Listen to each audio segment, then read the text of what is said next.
প্রিয় বন্ধুগণ, আমরা এমন একটা দেশের নাগরিক যেই দেশের শাসকরা সবসময় আমাদেরকে শোষণ করে থাকে। দেখেন, বিগত সরকারের আমলে তারা এমন পরিমাণে শোষণ করেছে, এমন দুর্নীতি করেছে যা অর্থনীতিকে একেবারে পঙ্গু করে দিয়েছে। তারা আমাদের টাকা দিয়ে বিলাসিতা করেছে এবং বিভিন্ন দেশে গিয়ে কি করেছে, পিকনিক করেছে। সেই সরকারকে ছাত্র জনতা এবং দেশের জনগণ মিলে হটাইছে। আসছে কেয়ারটেকার সরকার, মানে অন্তর্বর্তীকালীন সরকার। সেই সরকারও এসে কি করতে আছে জানেন?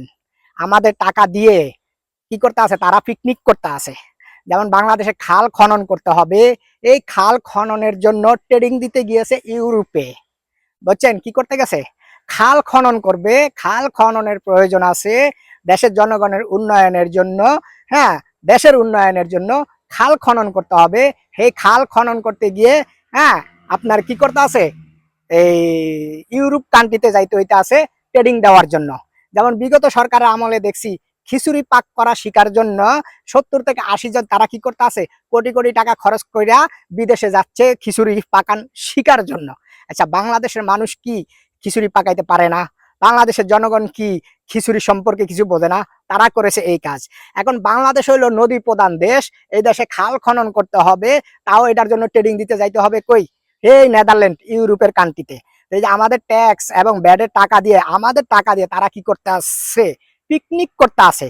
তো যেই সরকারই আসুক না কেন, এখন কেয়ারটেকার সরকার হোক আর যেই সরকারই আসুক না কেন, তারা আমাদের ব্যাড ট্যাক্স এবং আমাদের কষ্ট অর্জিত টাকা দিয়ে তারা পিকনিক করে বেড়াবে ফ্যামিলি সহ। অথচ আপনি আমি এই দেশের জন্য কি না করি, প্রবাসীরা কোটি হাজার হাজার কোটি টাকা রেমিটেন্স দিচ্ছে, দেশের জনগণ মাথার গাম পায়ে ফেলে কৃষি খাতে কাজ করতে আসছে, শিল্প প্রতিষ্ঠানে কাজ করতে আছে, তারপরে কিন্তু দেশের অর্থনীতির চাকা সচল রাখছে। কিন্তু তারা কি করতে আছে, এই টাকাই খরচ করতে আছে, খরচ করে তারা বিলাসিতা করতে আছে। এখন কোন সরকারকে আমরা বসাবো, কাকে বসাবো?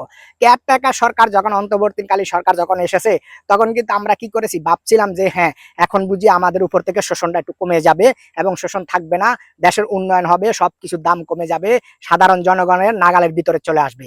কিন্তু এই ধারণাটা আসলে আমাদের ভুল ছিল। কারণটা কি, আমরা জানতাম না এটা যে বাংলাদেশের যেই সরকার হোক না কেন, বাংলাদেশের মানুষ এমন একটা মানুষ, বাংলাদেশের মানুষের মন মানসিকতা এরকম, তারা ক্ষমতায় আসতে পারলে কি করে, দেশের জনগণের টাকা মেরে মেরে তারপরে বিভিন্ন খাতে পাঠিয়ে এবং কি পিকনিক আকারে তারা পিকনিক করে।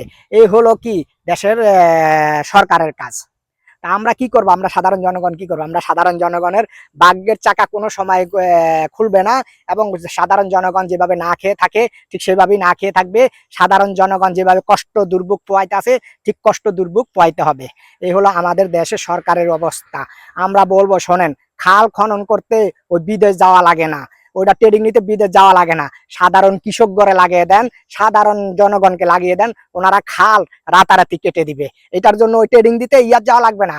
ফারেক্কাবাদের মতন যদি বাদও দিয়ে দেন, সাধারণ জনগণ ইটের পিঠ বসে দিয়ে ফারেক্কাবাদ বানিয়ে দিবে। আর আপনারা ট্রেডিং নিতে যাচ্ছেন কই, ওই নেদারল্যান্ড। আমাদের টাকা দিয়ে ফুল ফ্যামিলি সহ আপনারা ক্ষমতাসীনরা কি করতে আছেন, ওই পিকনিক করতে যাচ্ছেন, আমাদের টাকাকে সম্পূর্ণ অপচয় করতে আছেন। যাই হোক, ভিডিওটা এই পর্যন্ত, ভালো লাগলে শেয়ার করে দিবেন।